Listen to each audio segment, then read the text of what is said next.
Let's say hello and maybe anyone. So Dave, right? Dave? Yeah. So this is, you've heard the idea of non-duality. Have you? Have you heard the idea of non-duality? Sure. Yeah, yeah. So the sense of two-ness as basically. Just means two. Yeah, so the sense of two-ness and sort of our role in the two-ness. Yeah. So basically we see in a certain way that sees it that way. Yeah, yeah. So this is just questioning, or it's really a negation of the duality as the base premise of what's happening. And maybe something else is actually happening before that. And if you saw that, you would have a lot of relief from duality, so to speak. Yeah. So that's basically the premise.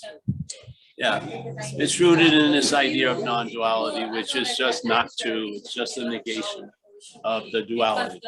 And we are, you know, as Paul and David, in a way, the activity that we are is subject object. Yes. So there's the object called Paul that you see, and then there's this feeling of subjectiveness called Paul, which you don't see.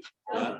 So these two, yet when you feel like Paul, you picture it as a body. So that would be the subject object sort of confusion. Yeah. So it's just a negation of that.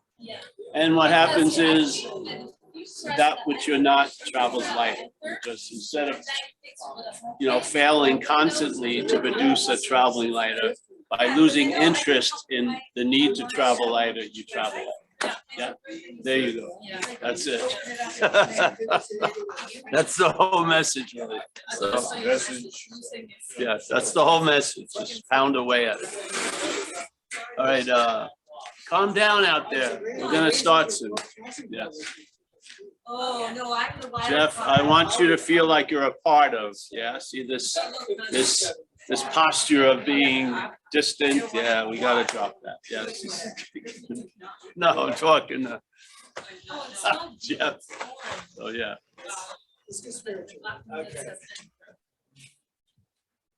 Jeff is from the horizontal school of Zen Vichla. Walter says, yeah, shut up. Yeah, he used to come to the talks and just take a nap Wednesday night at the city. They took care of the. They actually had a little pillow. Yeah. Your voice was perfect. Here's Tej. Yeah. I'm gonna get some more chairs.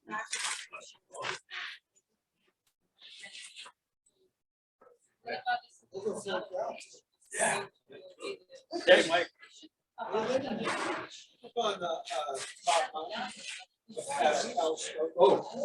Yeah. Did Jody come in? I used to be downstairs. No, she's going on. Yeah. Oh, she did? Yeah.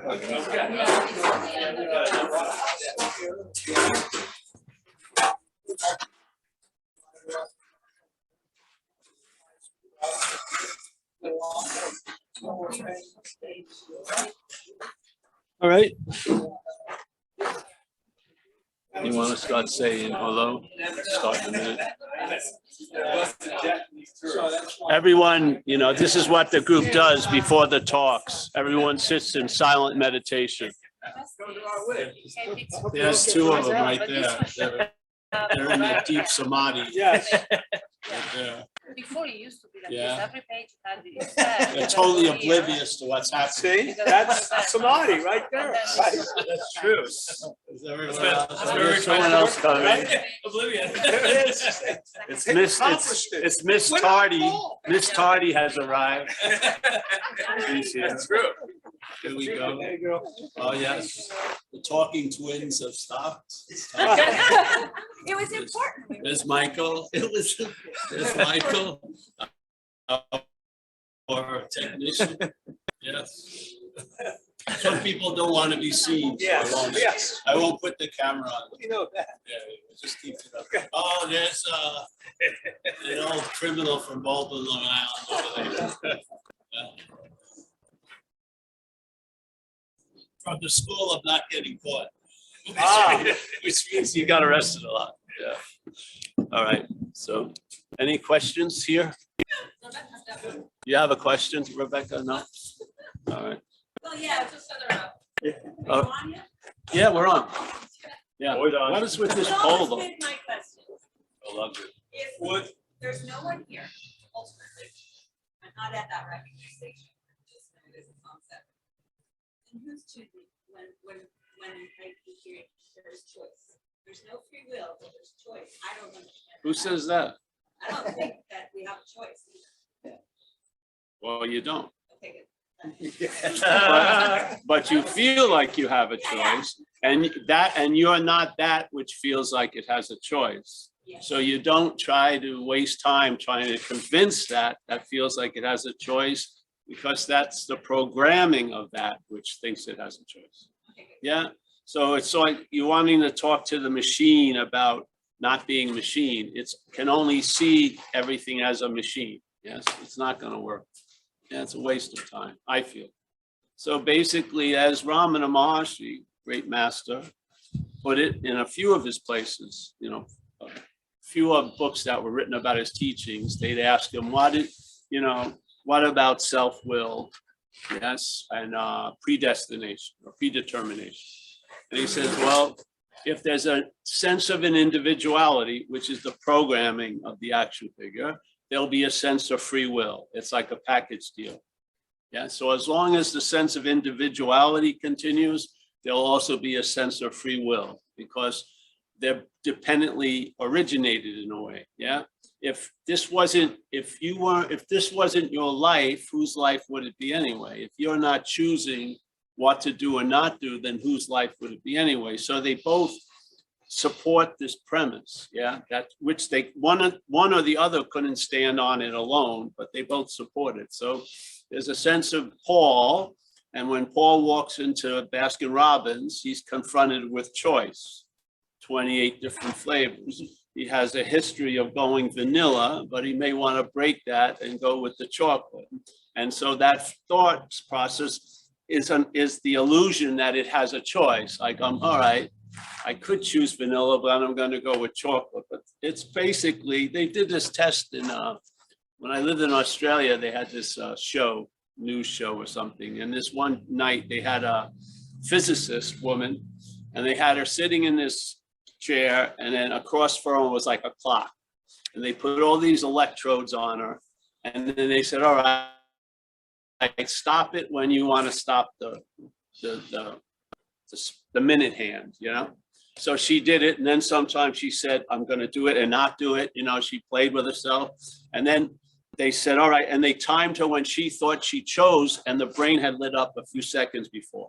So the brain had chose where the needle was going to stop. And then the mental state arose and claimed it, and then decided to tell a story that you're the one who decided or chose. Yes? So was there a choice? It was just a predilection of the program. Yeah. But part of the programming is a narration of being an independent, long-lasting, separate thing. For that to be pictured, it has to be reinforced constantly. So a lot of stuff has to be implied, yeah, that you are the Alpha and the Omega. How does that look like? Well, I can do something or not do something. So I have some power concerning what's happening, but ultimately you don't, in a way. Yes, because actually the feeling of you is an afterthought. Yeah, the programming kicks in, does what it does. There's a mental reaction. The mental reaction is claiming whatever the programming did, and then tells a story that it's you that did it all. Yeah. So basically, and the language supports that constantly. The language is constantly stating that we have a lot to do with a lot of shit we have nothing to do. We used to use the old example of going back east, not being there for a while to do a talk, and people who knew me came in, they go, hey, Paul, you're growing your hair. You grew your hair. And I go, well, yeah, I did, man. Look pretty good, doesn't it? Yeah. And they say, wow, it's looking great. And pride would arise. And then the guy was balding. I'm going, you're not doing that well with the growing of hair, have you? Run into a fucking dead end.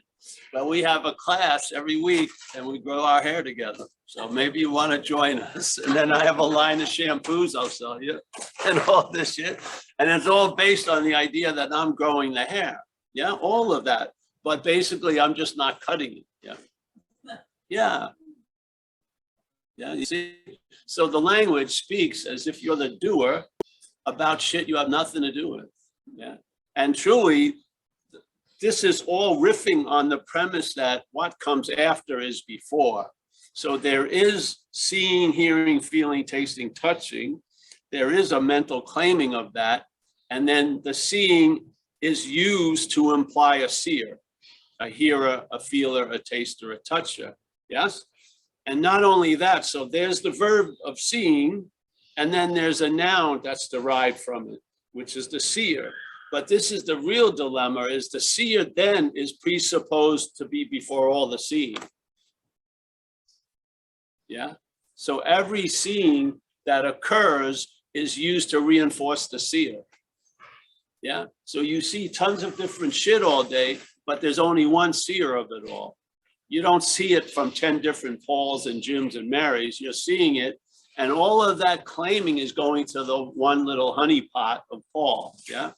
Same thing with hearing, feeling, tasting, touching. So if you wanted to remember something, yeah, or something wanted to remember something, if the mental state wanted to remember something, it has ample opportunity because it's claiming all the activity of living to imply you as the liver of it or the doer of it. Yes. So there's tons of seeing, hearing, feeling, tasting, touching, and all of that tons of seeing, hearing is used just to reinforce the one seer, hearer, feeler, taster, toucher. Yeah. Yeah. So if you see that the verb comes before the noun, you'll travel lighter as a noun. Yeah. The more verb that's revealed in the noun brings about a traveling lighter as the noun.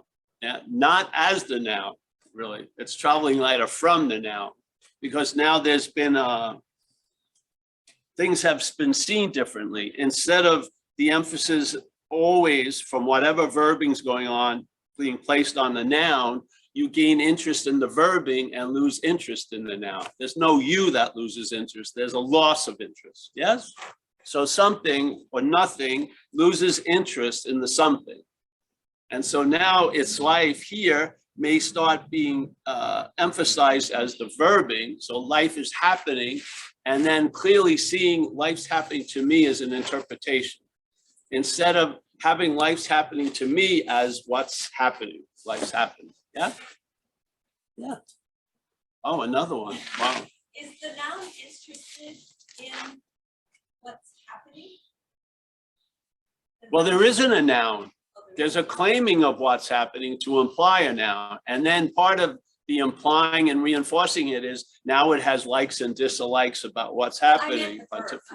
Oh, the verb. No, of course not. It's just verbing. It's just verbing. It's just verbing. And then it's what? It's sort of like if you let water go, water's going to find the easiest, softest way. Yeah. Did water choose to go that way? No, it's its nature. Yeah. So there's a nature to this artificial nature, and it has predilections, and it goes those ways. Yes. Yeah. Those don't have to stop for you never to have begun. See, this is what happens. The you that you're not still extorts you, extorts the whole situation by saying, this has got to stop completely for me not to be the you that I'm not. You know what I mean? It's giving the requirements for its absence when it's inherently absent. Yes. Yeah. So, yeah. So once you realize, there'll be more realization. Yes. That's the paradox. Well, the paradox is like we spoke about a little bit, there's a duality to things. So, you know, most people are clear about what they're trying to get into, but they don't see what they're trying to get out of. So in a way, they're being moved in a dualistic manner, but they're maybe only somewhat awake to one movement, but that movement is being produced by an opposite movement. Yeah. So a lot of people are moving towards things because there's a moving away from something. Maybe they feel weird and shit like that. Yeah. And so they've tried drugs and everything, and now they run into spirituality and they believe they found their calling and their longing. But as soon as there's a sense of ease and comfort, that spiritual seeking will stop, because you got what you really wanted, which was there was a discontent and irritability. Once that is cleared up, your drive for spirituality there's no drive, because what you were looking for was just a sense of contentment and satisfaction. You weren't looking for a mental idea of enlightenment or transcendence. You just wanted to feel better. Really. And everything had failed. So now you were trying, first drugs. Drugs work, but there's lots of consequences. So do they work, And of course, all addictions, because they're not the original addiction in a sense, which is this mental state addicted to this idea of being a noun, so to speak. Yeah. Because the addictions are really misplaced solutions to that. Yeah. We're confronted with an overbearing obsession that's causing us being uncomfortable. Yeah. And we want relief. So we try to get relief, but not from that, but as that. That's why they don't work. Yeah. Yeah. Yeah. So it's like that, the hungry ghost in Tibetan Buddhism, where they have that, the guy thing has a very small mouth and a huge belly. It can never get how much it wants because it can't. Yeah. So it just keeps pushing more shit in there. Yeah. This is sort of like addiction. Yeah. Because the addiction doesn't deal with actually what's going on. It's sort of as if I had eczema, but I thought it was psoriasis, and they share certain things, but not all. And I get a lot of psoriasis ointments, and I keep putting them on, and they're not working. So I just keep putting more on, or more expensive ones. But in fact, whatever I'm doing isn't really has efficacy to what's happening, because there's been a misdiagnosis. I think I have psoriasis when I have eczema. As soon as it becomes clear that I have eczema, I stop buying the highest brands of psoriasis ointment. I just get eczema and then ointment, and then usually it's followed by relief. So the tree verifies itself by the fruit. Yes, hey, I'm on to something. So why not get clear what's going on? If you're trying to get relief as what you're not, that's always going to take a form of an addiction. Even in spirituality, you can see addiction thriving in the spiritual searches, because it's the mental state has grabbed it and is using it as another form of expression. So when first we were speaking with drug addicts and alcoholics, and then when we got the website, Zen Bitch Slap Up, people got in touch with me, and I was asked to see different groups, and a lot of them were spiritual, quote unquote, groups. And you could see the spiritual addiction like fucking flaring up. And the thing is, at a spiritual situation, there's not going to be an intervention. No one's going to break into the meeting and say, hey, put that fucking DVD down. Let's go, rip up that contract for the next retreat. No, it's not going to happen. You're going to go on and on and on. Yeah. At least in recovery, there's an intervention. It's so flamboyantly off. Usually someone's going to put a stop to it, like the police or shit. Yeah. But there's no spiritual police in a way.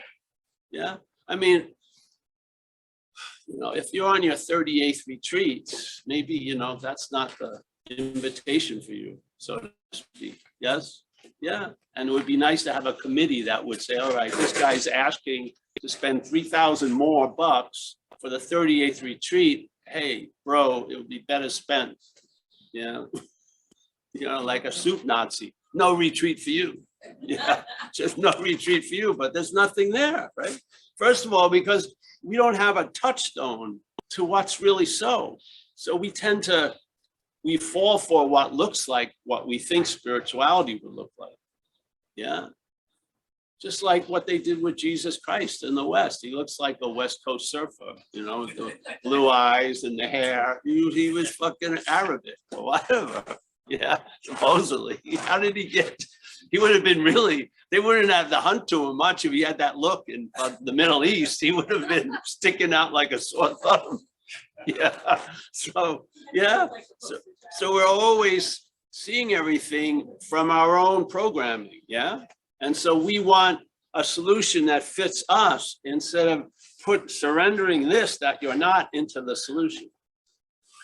Happens in recovery and now, because so much money is involved in it in some places, where this group got in touch with me. They wanted me to be a program director, which I said, I'm not going to direct anyone's program. And so they were building one in Thailand, which is a big place for rehabs, expensive ones, where people who have a lot of money go. Yeah, and this guy, they were building a new one, and he was asking me to consult with him, and I talked about service. And just because of where he's coming from, these people are going to pay $40,000 to be at this place. He says, oh, so do we tailor make service for each person, each client? You know, tailor what? No, fucking throw the client into the service. Yeah. The other way doesn't work. Oh, we're going to try to fit you. Yes. Yeah. Yes, exactly. And what's doing the talking is the money. Yeah. Because they're co-opted, the person's paying $30,000. Yeah, so, yeah. So there's always going to be a feeling of free will, but is there? It's premised on the idea of being an individual. That's not a real thing. It's an idea. So you have a sense of something. That doesn't mean there's a something.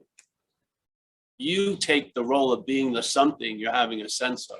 Yeah, there's a sense of it that gets produced by the mental activity, and then the mind itself pictures a body.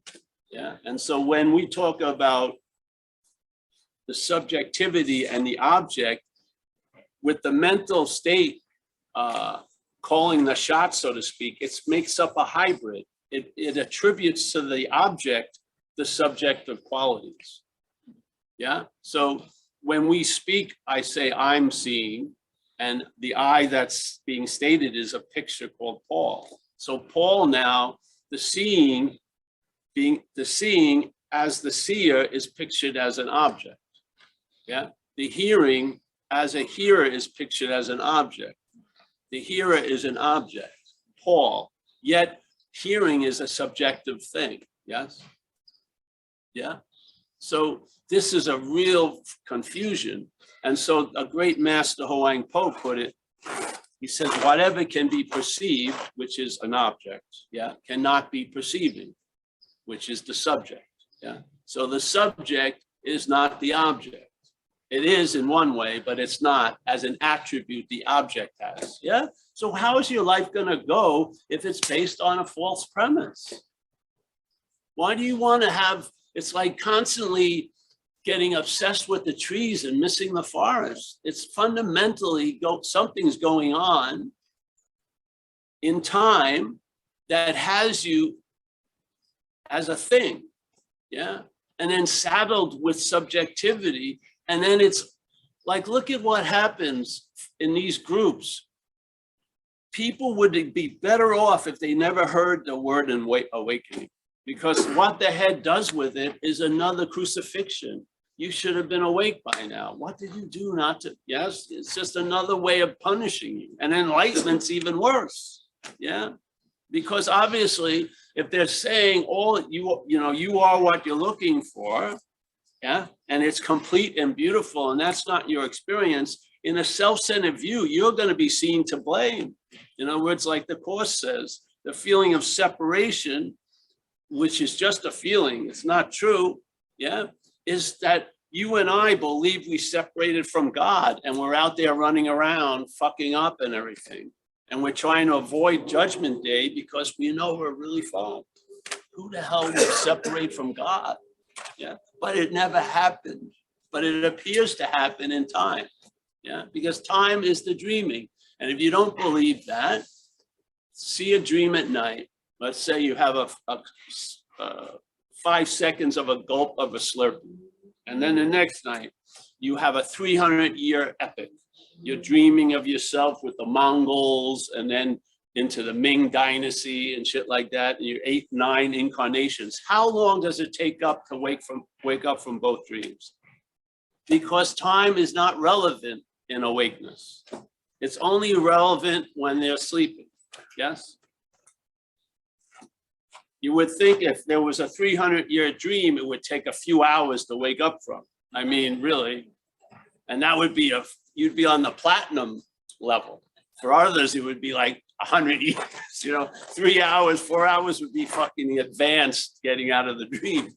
But in fact, you just wake up. And as soon as the sense of awakeness, what you were in, you see yourself out of.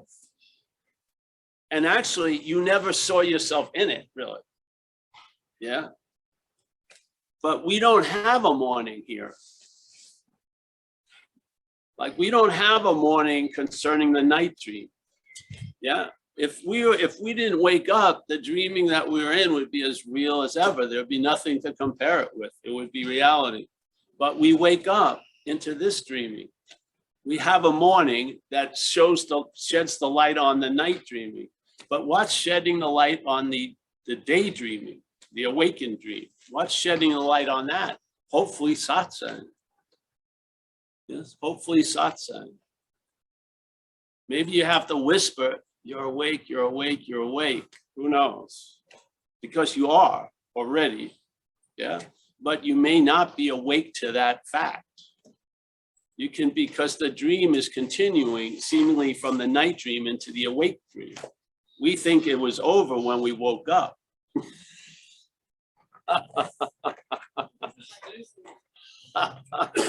This is like lucid dreaming, but with a huge amount of time.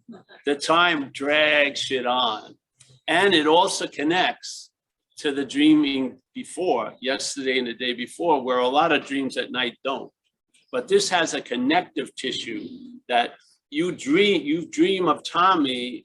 Well, it's all happening now, but there's something called the past. So you can remember past Tommy, almost like a chronological, like a plate of information rises to here, yeah? And there seemed to be a connection. You don't have that with much else. I had that when I got in the hospital, when they put me into I was in something. And when I would dream at night or go into these like dreamscapes, when I woke up in the bed, yeah, the next time I dreamt, I had the qualities, I remember the qualities that were revealed the dream before, and they built like they would in an awake dream, but they built in another type of dreaming. Yet that dreaming seemed realer than any dreaming I've had here or awakeness that I had here at the time. But it had a chronological connection. I learned I could fly. I remember that. I learned I could fly through people. I remember that. Yes, and on and on and on. So, but that doesn't mean it's not dreaming. It just means you're thinking you have an idea of dreaming as one of the base model programmings, and you may be the dreamt in a much higher program. Yeah. So you can recognize the dreaming and as if you're sitting in a room, but you don't recognize you sitting in a room, recognize the dreaming is also the dreaming. Yeah. Yeah. So, but there you can get a feeling, I'm telling you, over time, you can get a feeling of the narrated you and let's say that which is. You can start having a distinction after a while, yeah? And once you enter, when there's only one, yeah, the possibility of being free is only as it, yeah? When there's two, the possibility of being free is from it, yeah? If there's only one Paul and nothing else, yeah, then I'm gonna try to be free as Paul. And that was all the addictions that I went for, yeah? Try to, yeah? But in this case, you're recognizing you're not that Paul. So that whole ignorance of trying to get out of what you're not in stops. And then you recognize you're not in that which demands wanting to get out. You're not in there. It's totally different. Yet maybe, and this still is like the pronounced state, but you have a rumbling in there of the other. And the other has something this doesn't have, which is a reality. And once you get the sense of reality, it allows you to have the eyes to see what's not reality or the dreaming. Yeah. And after a while, all that needs is a loss of interest. You don't do it. There's a move because most of the interest about us is that it's us, really. There's a lot of us's we're not that interested in, but this one is called us. So if you could weaken that bond with the presentation, you'll lose interest in the presentation. The whole program of recovery is to lose interest in self, really. Once you lose interest in self, you gain interest in other possibilities. Yeah, while you try to gain interest in other possibilities as self, that's just more interest in self. You see, you break that bondage and now you've lost interest in it and you're gaining interest in other possibilities, not as a self. Yeah, it's just as what that which is entertaining possibilities. Who the hell knows? I could care less. I'm more interested in what we're not. I have no interest in what I am. That's the fact I'm that. Yeah, yeah. That's why we went to that. We talked last week about speaking at, remember that bookstore in San Rafael, the spiritual bookstore, Open Secret. So we used to speak there, and then after the speak, you know, the people would pay you, and there was a desk, and they had tons of books coming in constantly, hundreds of books, new books, all on spiritual topics. So I was looking right at this pile of books when I was waiting at the counter. There was a book on consciousness, 1,200 pages. I looked at the last page number, 1,200 pages, and we're conscious. What would drive consciousness to read a book about consciousness? It would have to believe that it's not consciousness. Why would you want to read 1,200 pages about what you are as a verb? Yeah, it just made no sense to me whatsoever. It made sense to me because it didn't make sense to me finally. Yeah, I could see why this trap of you can't use the Buddha to seek the Buddha is so true. Because the premise of that statement is you're the Buddha. It's not like, or he would have said you can't use Steve to seek the Buddha. Yeah, he didn't say that. Though he was probably speaking right at Steve. He wasn't talking to Steve. He was talking to the Buddha, which is the reality of Steve. Steve is an activity, the reality is Buddha. Yeah. So he was saying to Buddha, hopefully he got through, not to Steve, but through Steve to the Buddha. And he said, Buddha, you can't use yourself to find yourself.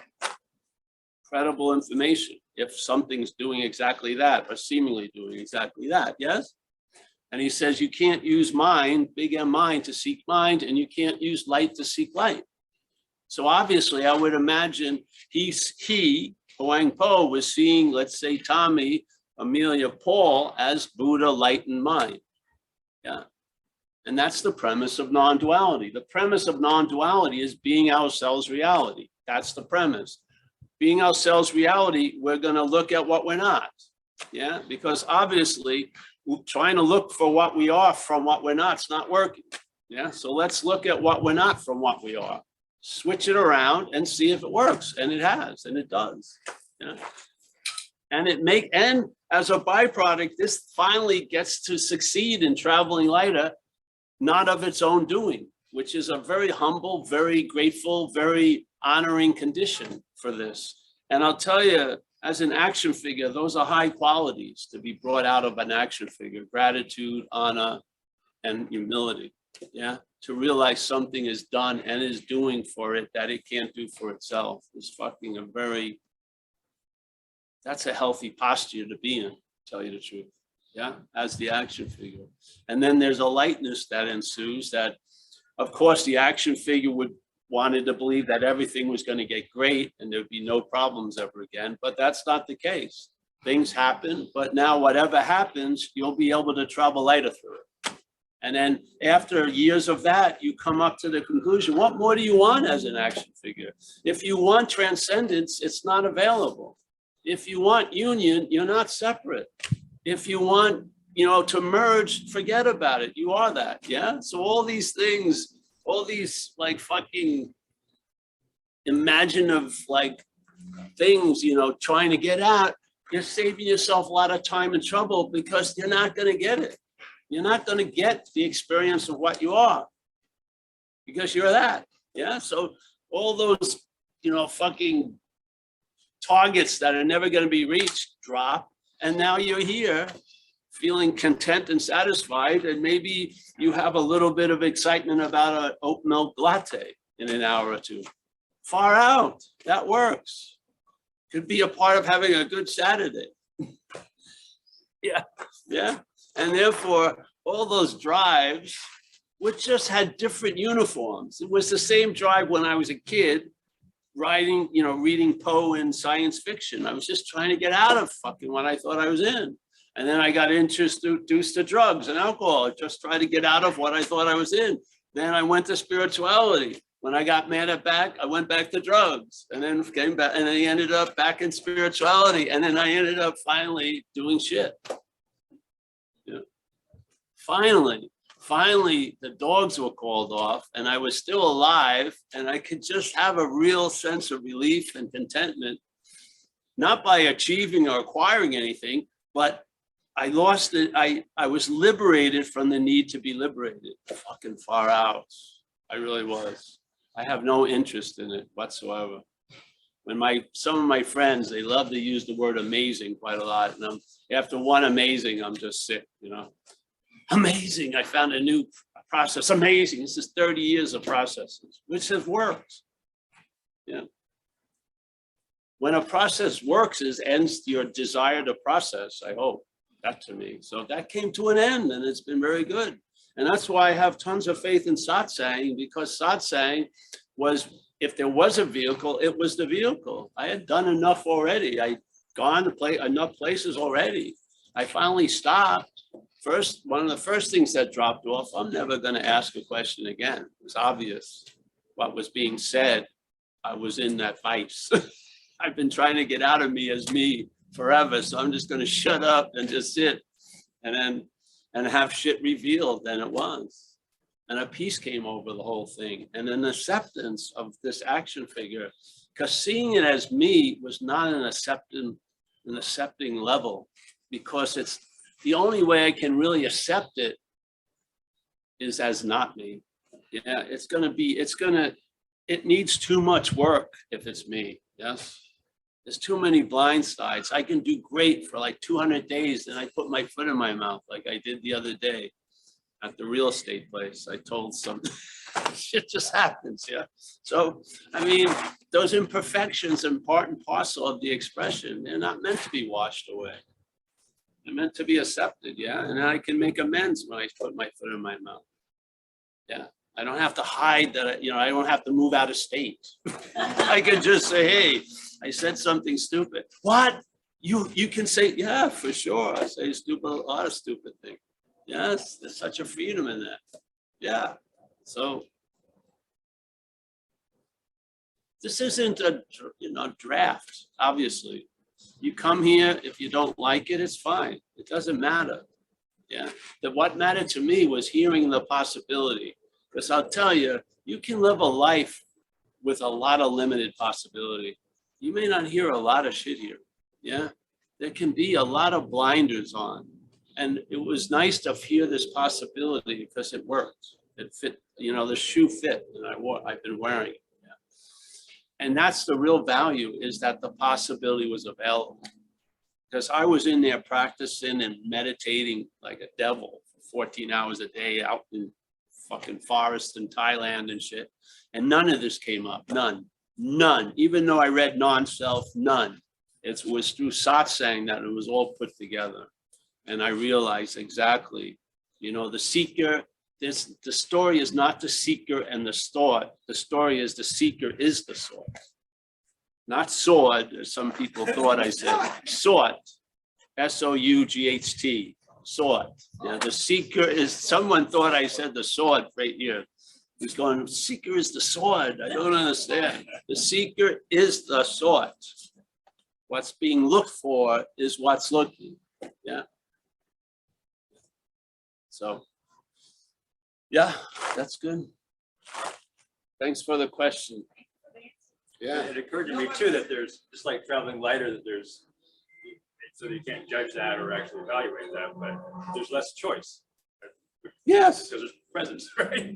Yes. And it's not like while you're thinking about like, what do I got to choose? Like, oh, damn, how do I not choose? Can't choose not to choose.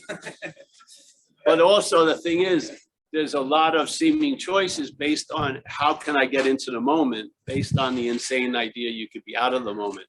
That's what gets erased. A lot of the insane ideas that are fueling this supposed choice.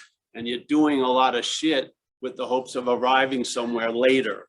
Yes, because you obviously, it couldn't be now. Because look, this needs a lot of work. Yes, see the bondage of that? So this is like, one of the first things was, why am I trying to get into that which I can't be out of, which is the moment? Yeah, it's a good question to ask, because a lot of the momentum is just that. And then there's a lot of momentum of trying to get out of what I'm not in. Yeah, I'm trying to get out of something called self, but really what I'm trying to get out of is selfing, which is just an activity. It's selfing that implies there's a self, but there's no self that's truly implied, but there's an implying self. And then we buy the product, don't we? And then we live as that. Yeah, yeah. It's sort of like a movie that calls and responds to the theater. Like you're sitting in the theater as mind, and the movie's beckoning you to come participate. So it gives a story of you as the action figure, and then if you seem to, oh, let's just check this out, and then you seem to go right into the rabbit hole, and now it's real. Yes, you know what I mean? It happens with people with 20 years of sobriety, and then they go out, and they're completely surprised. They thought they had a handle on shit, and then they drink and they go right into the rabbit hole, and their life's ruined in 2 days. So. Oh yeah, and then they come to me and go, I can't stop, you know, this urge can't stop. You know, they want to drink or want to get loaded now, and it's been calm for 20 years. Yes. So as soon as you get into the movie, it kicks in, doesn't it? Yeah, yeah. And the movie, most of the movies are an adventure story of how you're going to get out of the movie, which is the biggest movie. Yeah. Really, isn't it? And there's a lot of us with the same movie. Yeah, she's ahead of me. Excuse me. So this is just, that's right. This is just, yeah. I remember there's a guy when we lived in Australia. He'd been at this Course in Miracles cult that we knew, and they all left, and he was very rich, his family. And we lived on his property. We had a big 2-story building. And at 5:30 every day, he wanted to meditate. Yeah. And so he would drive around. You gotta, everyone shut up at 5:30. And so he was totally anxious about his time to be peaceful. You see, he'd drive around his little golf cart. Hey, don't make any noise at 5:30. I'm gonna be sick. Yes, why, what happened to the peace? It blew my mind. Yeah. This is sort of what it's like, isn't it? Yes. We react to the drive to get out without questioning, really, are you in? Yeah. I had that with that event, and we did it last week, I think, but I did an 8-day thing when I lived in Australia, and they were very good. They had taken a thing called the Path of Miracles or something, and they made it into the Path of Love with Osho feeling. But they had it down where they could produce cathartic events. People were there, you would get triggered, and you'd go through all this stuff every afternoon. They'd have these, it was wild. And so I was there, and then one of the last days I had this thing where I felt all this sadness and shit, and I'm crying and I'm laughing. I'm just keep saying, I can never get back. I can never get back. Like I left God, you know, and I can never get back, you know, oh, I can never get back. And that was a big event for people. I got the gold prize, basically. They took me out. Oh yeah, fanned me and shit. But a few weeks later, I realized I could never get back because I never left. I never left. I never seen that option. I was just looking for quicker ways to get back. Yes? Yes. Well, fuck getting back. I'm just going to get loaded. It never came across. I had never left. Upon having never left, there was no need to get back. That's the beauty of non-duality. That's the beauty of the message. Yeah. Yeah. You'll finally be here today on Saturday. this drive of being pushed to the next bigger, better, or the different, more exotic. That constant drive that's witnessed or seen or fueled with time. Yeah, it's constantly seeing this moment as a stepping stone to a bigger, better moment or whatever. You beg off that journey. Yeah, you're here. You never get gypped. You're here completely, all the time, sleeping, awake. You're just here. Yeah, yeah. The funny thing is, the here that I thought I was in, I wanted to get out of. I didn't realize it was manufactured. It was a mental here, full of what's not happening, full of past and future. And it was covering the here, that is the now. So when I wanted to get out of here, I was a mistake. I was trying to get out of a manufactured condition that I was never in. That's why I could never succeed with drug use. Yeah, I could never shoot myself into another condition or dimension because I was trying to get out of an imaginary place. Yeah. Now I see the presentation continues of the imaginary place, but you can hear the echo moving through it all from what is. You know, the real here is much louder than the manufactured here now. Yeah, and it doesn't say shit. It's just here. Yeah. That which is not here, to be here is a lot of yapping and a lot of shit. It does. It takes a lot of work. Yeah. So that's the thing of seeing blue as blue. These are the effects, like with Zen mind, you finally are freed from this preoccupation as what you're not, and you see blue is blue and red is red. Things become clear. Not that they weren't, yeah, but now they become clear in your experience. Yeah. You have a working understanding. I'm not that. So whatever gets presented, it's held as I'm not that, and then it comes and goes much quicker. When you pull it into the orbit that it's about me, you may be stuck with it for 50 fucking years. We see it in recovery. We're having a thing called a resentment. That's the #1 killer, pretty much, of people who are addicts and shit. Yeah? Resentment is the #1 killer. So people have a resentment, they call it my resentment, and they may have it for 50 years, or it has them for 50 years. If you take the my off of it, the life expectancy of resentment is not that long. It's the my that gives it life. Once you call what's happening, it's about you, you bring it into a fucking orbit and then bitch about it, really. But it's your gravitation, it's the mental state's attraction that brings resentments into my resentments, which may stay there for 50 years, and you'll feed it and culture it, and it will be an excuse for your whole life. It's not the resentment, it's the my. It's the sense of the owning of it. Yeah, that's the bondage of self. Life is happening. To that self's view, it's life's happening to me. And it cannot adapt to life is happening. It just sees it as life's happening to me. It's a program. It's not AI. It's not going to grow into an altered high-level conscious state. It's an action figure. Yeah. It doesn't go past go. Yeah. There's a stop. It doesn't change. It tries to get out of self no matter what. No matter how much evidence self can't get out of self, it'll just try a different vehicle. Try to do the same thing over and over again.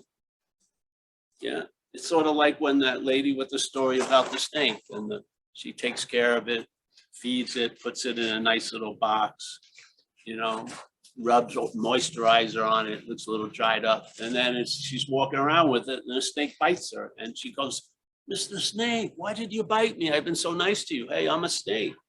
Yeah, you have to see this. This is an action figure. It doesn't give a shit about what you think your higher callings are. It doesn't. It wants to have a cushion on the fucking metal chair. Yeah. Yeah. So, you know, it's not running to the next retreat. It's being dragged there. Yeah. You'd much rather have warm clothes when it's cold and no clothes when it's hot. Yeah. Yeah. All right. Any questions from the Zoom world? Anybody want to raise their hand?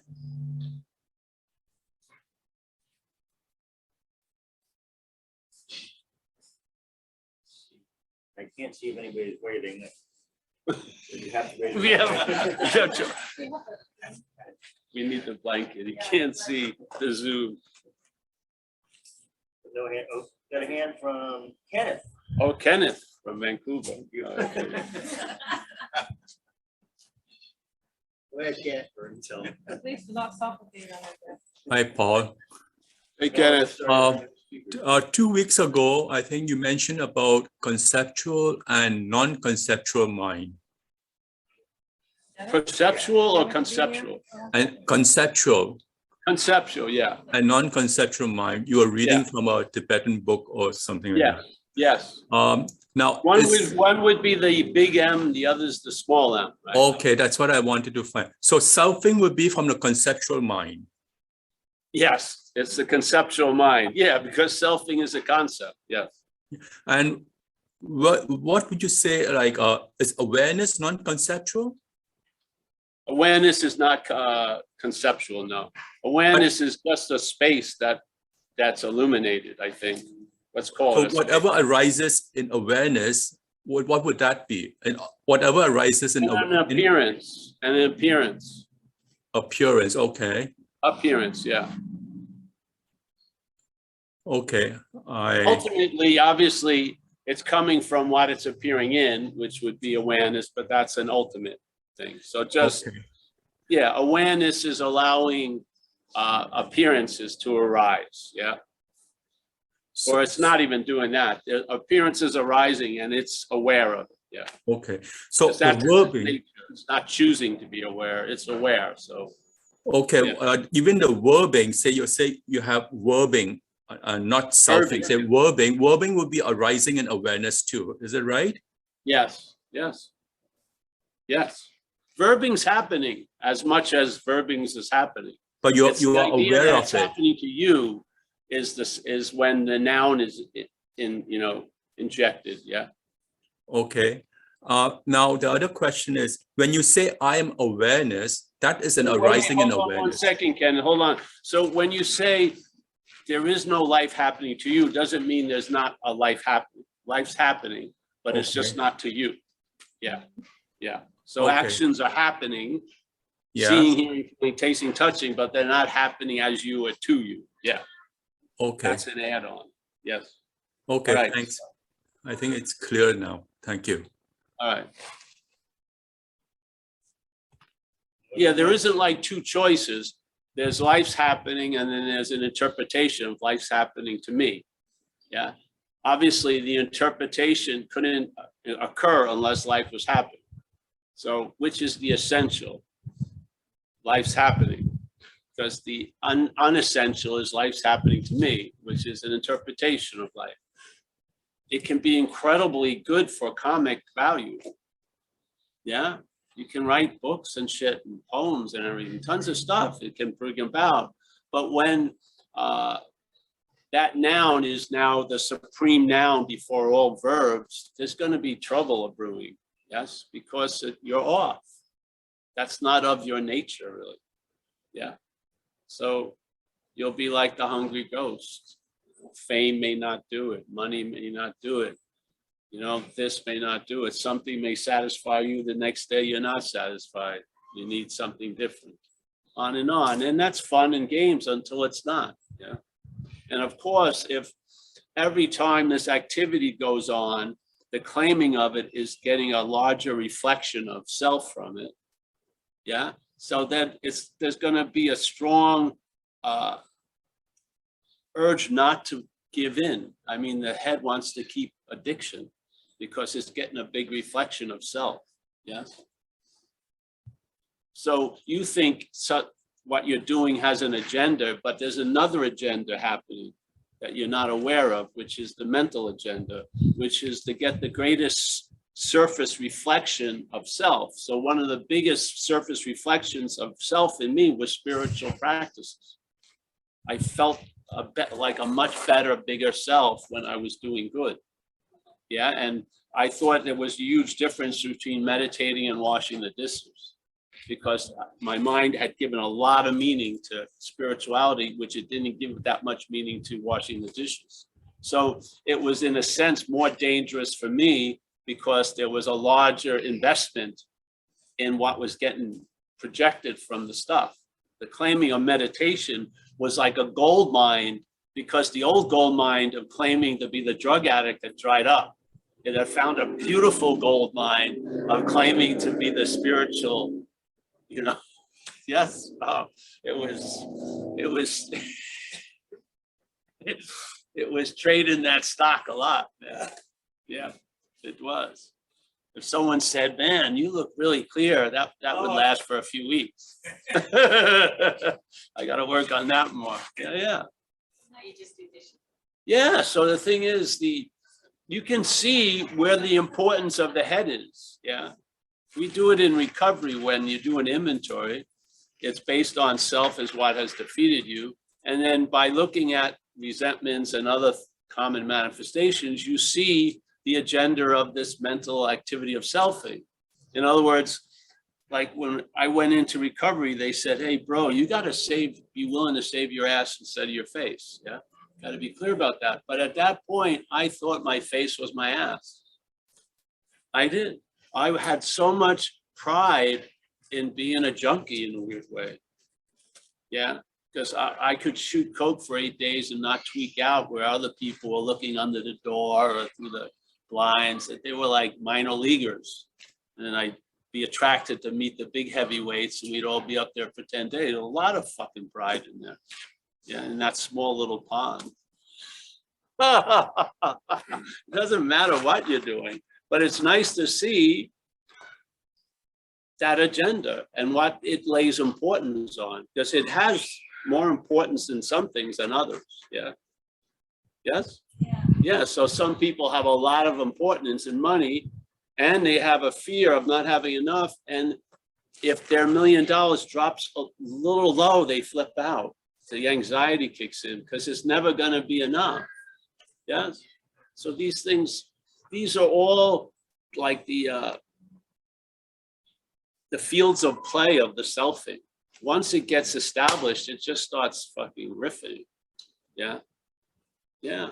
And then you live an interpretive life, and it's pretty empty a lot of times. And so you want to fill it up with shit, mostly experiences. So doing some drugs, shit like that. And that would be fun, but then something is seen in there. I got to do it every day. Yes, more and more. Yeah. Yeah. So, yeah. Anyone else? Mike, wake up, Mike. You're not gonna lie. Mike's. Yes. Mom, you're not gonna lie. Wait, it's just too bright. You know, I don't see anything. There's no, all right, so let's say goodbye. Yeah, so You want the blanket? no, let's say goodbye. Hey, everyone. I think we don't have any questions here. You all right? No, There's a hand down. all right. I think it might be somebody new or newish, Samir. Samir? Go ahead, Samir. Hey, Samir. Yeah, that's me. Samir. Can I ask a question, or is it goodbye? You can ask a question. I'm okay. Goodbye. I'll keep it short. Well, in my experience, I noticed that thoughts arise, and I notice them, and it feels like there's a decision-making process where I decide whether it's worthy of my attention in a way. Like if the thought is, oh shit, I left the stove on in the other room, then that warrants me entertaining it a little bit. But if the thought, yeah, right. And if the thought is, you know, I did something shitty last week and I feel bad about it or whatever, then I sort of, it feels like I decide to laugh at it in a way. And so I guess there's a response to it. Yeah. Yeah, but I guess it feels like, and obviously I'm extending it a little bit. It's a quick process, but I guess I'm wondering who that decision maker is. in a sense, you know, like who There am I isn't that's one. assessed? There isn't Or one. is my role just not to claim it as me? Well, just to see the claiming. Yeah. You don't have to see. See, the claiming doesn't really claim anything. So you don't have to not claim it. You just see the claiming, yeah? And you recognize, if you just see the claiming, there's no consummation, yeah? See, what happens, the claiming is translated as already claimed, yeah? So there's a claiming, but nothing's claimed. So you see it before the product comes off the conveyor belt, so to speak. Yeah. So there's nothing you do. You just, so there's not claiming it. There's just, you just see the claiming as what it is, which is an activity that doesn't warrant any conclusion. It's just implying I claim something. Yes. You see? Yeah. Isn't it, Yeah, I do see. isn't it more imagining? If you can imagine, have an experience of imagining alternatives that you can't even decide which alternative to come up with. And then there's the experience of being able to retain, you know, one route was taken and not the other. And that gets storied as decision or choice. Yes, yes. But who said, and there's no one there to do any of it. Yeah. It just goes that way or goes this way. Yeah. Is he there? Yeah, I'm the, yeah, cool. Yeah, so dig it. I there's love it. no, you don't have to not claim because there was no claiming. There's just the act of claiming, but there's no, the mental state doesn't turn seeing into a seer. It just implies there's one with it. Yeah. Right.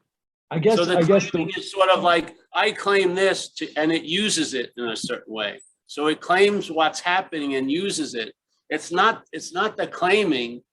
That's not the result. It's what it's claiming is the idea that you're the doer of it or the seer or the hearer or the feeler, right? That claim can be easily questioned because it's not true. Yeah. So there's no need. It's not like, oh, I gotta not be the seer. No, there was never a seer. You see? Yeah. You would think if the claiming occurred and you were a seer, then you'd have to not claim it. But there's no seer. There's just the claiming of being the seer. You feel it? So is there, the way there's seeing, as you say, seeing, tasting, touching, is there also thinking that happens? Yes. Or I guess, Thinking happens. yeah. And then thinking there's something else that happens. Yes? Yeah. And one of the things that happens is the mental state claims the thinking to imply the thinker. Yes? Yeah. Well, I guess it happens less and less for me. And I think I have you to thank for that a little bit. Well, great. Well, more of it will be revealed because once you, I mean, it's a huge thing to deal with all the thoughts. All you have to look at is there a thinker? Yeah. It leaves the thoughts alone so they can come and go. It's the thinker that gives them meaning and the thinker is just another thought. Yeah. If another thought it was the thinker, it would be that thought, the thinker. Yeah. But this one thought has the sense of it's the thinker. Yeah. The other thoughts are about Marie or me or shoes or something like that. They're easy to recognize. But this thought says it's the thinker. It's a strange, yeah. But that thought, you don't see it as a thought. Yeah. It's pictured as you as a body, really. You see it as the thinker. Yeah. Yeah. So it's like it uses the other thoughts. It's almost like Dracula going out on a vampire hunt. It doesn't care how much you investigate thoughts because it's the big thought. The big thought is you're the thinker. Because that produces a relation to all the other things that come after it. Yeah. So every other thought now is in relation to that thought, which is I'm the thinker. The same thing with the seeing. All the other seeing that ever happens is going to be collated to represent another event of seeing as the seer. Yeah. It's not the seeing that has anything to do with it. It's how it's used. It's used to reinforce the seer. It's obvious. Just watch it. Watch it for 2 minutes. Yeah. There's seeing happening right now. Yeah. And the head just assumes. It doesn't even work anymore at it. It just, it's just resting on its laurels. There's a feeling, oh, this must be the seer. I mean, because the mental logic can't leave a verb alone. If there's seeing, there's got to be a seer. If there's doing, there's definitely a doer. If it's not me and it ain't you, it's God or some other thing is doing it. Yeah. The mental logic doesn't have an opening just to see an action without an actor. As supposedly Lord Buddha put it, events happen, deeds are done, but there's no individual doer thereof. That just perplexes the mental logic completely, because it believes events happen, deeds are done, and there's someone who set up the event and there's someone who's doing the deeds. That's just a given. Yeah. But it's no, events happen, deeds are done. What? Yeah. Where's the narration? Where's the interpretation of the story? It just drops from a giant opus to like a little booklet, a couple of pages. What? Events happen, deeds are done? No. I did the event, or I should have been at the event. I didn't go to the event. And the doer is not going to outgrow the doer. There's no way in hell. The feeling of being the doer is not going to do itself out of the doer. If it has, fucking, my hat's off to it. I just don't see it. It just doesn't, it seems almost impossible. It's just like when we spoke in Dublin once, this guy came in on the last day and he was saying, oh, you sound like it's easy to entertain your not the body, but it seems impossible to me, because he was entertaining it from the body. So the body's gonna completely present it as impossible not being a body. Obviously, it wouldn't be promoting itself if it did anything else. Yes? It's like a jail cell telling the guy, there's no lock, the door, just walk out. Yeah, no. Yes? Come on, cell door, tell me, is there a way out? No, there's no way out. Or I wouldn't be a door in a cell. You have to look at what you're listening to. You're like, what do they do now? Your fact checker is biased. It's part of the system. It's checking facts that fit into the system. If they don't, they're paradoxical or fucking like that. Yeah. But it's constantly reinforcing its own fucking, yes. You can't go to the problem and seek a solution from it. Yes, as Einstein says. You've got to see it from another system, yeah? So you see the mental from awareness. You don't try to see awareness from the mental. You see the mental from awareness. Just let it tell the truth to you, yeah? It goes over your head mostly and some shit sticks and then you travel lighter. Yeah. Anyone else? There was a hand, but I don't see it now. The last call for hands. And we need to make an announcement. Oh, no, we'll have one next Saturday. There's not going to be a live meeting. No, not next week. Only 1 week we'll miss. But we'll do the Zoom at 1. We'll be in Hawaii, hopefully, somewhere. All right, that's See you it. in grass skirt. Huh? See you in your grass skirt. Yes, yeah, yeah. It'll be interesting. So, hey, let's say hello to everyone. Thank you, everyone. I can't see any of you, but should I go into the tunnel and thank you, everyone? Want to pass the basket, Mike? And give me this guy. It's inside. What? I'll use the tunnel. What?